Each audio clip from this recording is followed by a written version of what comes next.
Hi, I'm Jeff from Jeff and Melody's Botanical Garden, and I wanted to touch base today on making some cuttings. We've been getting a lot of requests on our page about how to make cuttings for your kratom trees. So today we're going to show you from start to finish how to get it done right. So we're going to start with a cutting that we have right here on this tree. Nice beautiful little branch here we can cut nice and easy. And what you want to pay attention to when you're making these cuttings is that you have your main set of leaves, which is going to be your next tree. And then you have another set underneath, and then you have at least one more set between your stalk, where everything's coming from, and your cutting. And what you're going to want to do is you're going to want to cut right here beneath this second set of leaves. One of the things you want to pay attention to when you're making your cuttings is that you don't cut the stem if there's white specks on it. Those white specks are showing you that the stem is starting to become a little bit more wood-like, and it won't make a good cutting, and it probably won't root well. Okay, what you'll need to get started with your first cutting is a sharp scissors and a bowl of water. What you need to do first is get a hold of the end of the stem, and then make sure you cut between your second and your third node, and about halfway in the middle. Just cut it like that. Then immediately get this into your bucket of water. This keeps your cuttings from wilting until you get them potted. Just remember to make your cuttings between the second and third nodes. This will force your tree to split into two branches.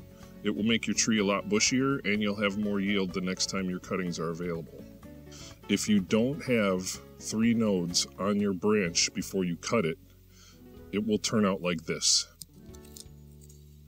Let's get some more cuttings in the bowl, and then we'll go inside and show you how to finish getting them potted.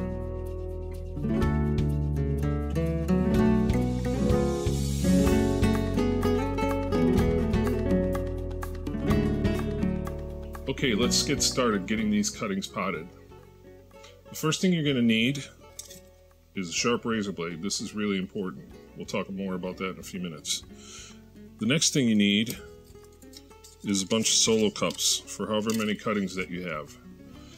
And you need to take your solo cups and put a hole in them on both sides so that they'll drain. You need them to drain, otherwise you're going to get root rot when your roots start to grow, because the water will build up and it'll get nasty and the roots will rot and your cutting will die. So that's very important that you put some holes in here so that the water will drain out of these. The next thing you need is you need some rooting compound. I don't go by any specific rooting compound brand. This happens to be Bontone rooting powder. I got it at Home Depot. It works good. That's all I can say. I've tried some liquid rooting compounds. They don't work as good, or they haven't yet. Maybe I just did something different with them, but this rooting compound seems to work good, so I haven't bothered to switch again. And then you need a plastic bin, or if you're just doing a couple cuttings, you can use Ziploc bags. Ziploc bags work great. You put your cutting inside your pot, and when you get it all done, you can just set it right inside here and zip this up, blow a little air in it so it's like a pillow, and this becomes like a miniature greenhouse. If you only got 2 or 3 cuttings, you may want to do that. It's just easier. I prefer these plastic bins because I do more cuttings. I can fit about 30 or so in here, and they're frosted so that they don't let direct sunlight in, which is good. I don't want them to get direct sunlight on them when they're first being rooted. I keep them near where the sun is so that they get some heat from the sun, but I keep the lids on them, and you'll see it'll build condensation inside here. It'll be just like a greenhouse. It's very humid and warm inside here, and that helps the cuttings grow better. So, oh, and then the most important thing, a good old glass of kratom lemonade.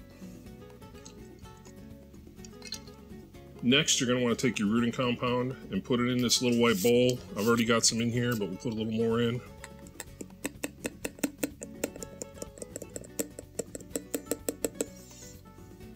It's important that you use a different container for that, because you don't want to dip the cuttings in here because there's bacteria, and you don't want that bacteria getting inside here. Plus, when this gets moisture in it, it gets clumpy, so it doesn't do a good job of coating the the stems. So you want to make sure that you put it in here. Just put a little bit in here. You can always add more if you need to.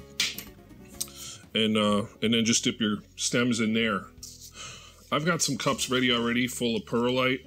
This is something else that you can get at Home Depot as well. It's kind of like, it's almost like styrofoam, but it's got some nutrients for doing rooting and that in it. It's very granular, and so it helps when you're doing the cuttings and rooting them, because the roots can move between those bigger chunks of whatever this is. It's like styrofoam almost, but it's not styrofoam. It makes it easier for the roots to work their way through. If you put it in potting soil right away, the dirt's packed too tight, the roots can't grow. So you definitely want to use perlite when you start doing your cuttings. So I'm going to put together a bin full of cups with perlite in it, and then we'll take the next step.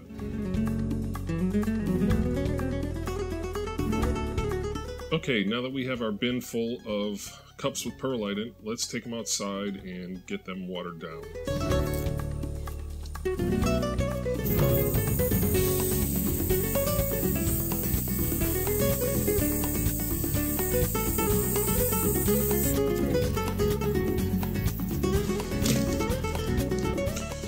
Okay, now that the perlite is wet, we want to take a piece of bamboo or pen or pencil or something like that and poke holes in the center of the perlite, and the hole will stay open so that when you get your cutting ready to put in it, you can push it in to the hole without scraping all the rooting compound off of it.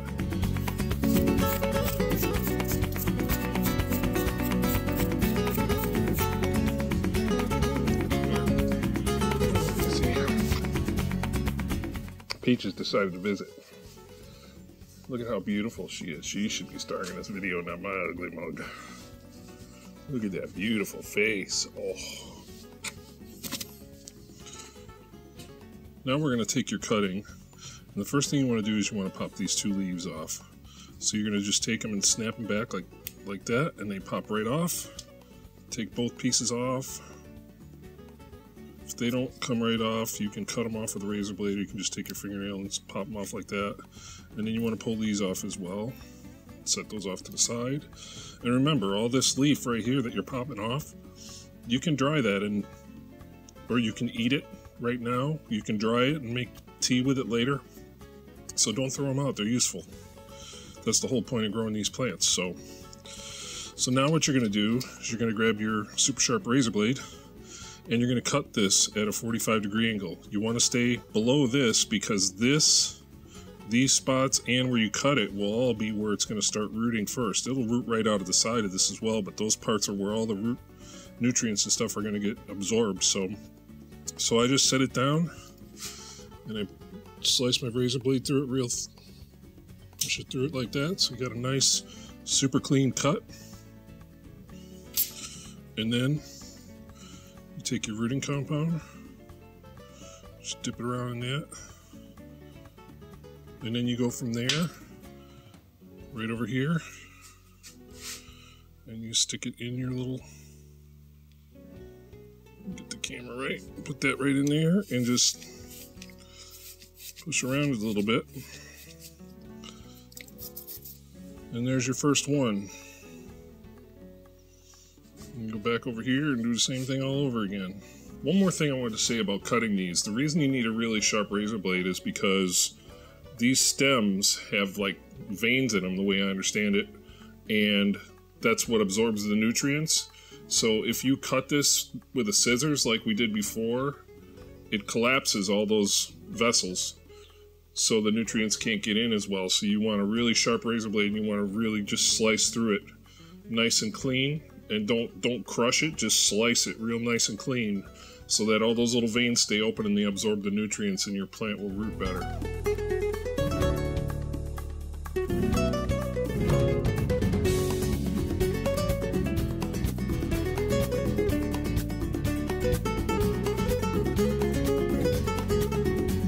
Now that my first bin is full, I'm going to take them outside and get them watered. You don't want to water them too heavy because you'll rinse all the rooting compound off, so just give them a light watering. And there you have it, folks. It's pretty simple. Just follow the directions, be careful. The trees are really resilient, so lot of times, even if you make a mistake, they'll survive it. So, but try it. It's fun. I've never been a gardener before, but I really enjoy doing this, and I get to enjoy the benefits of it as well.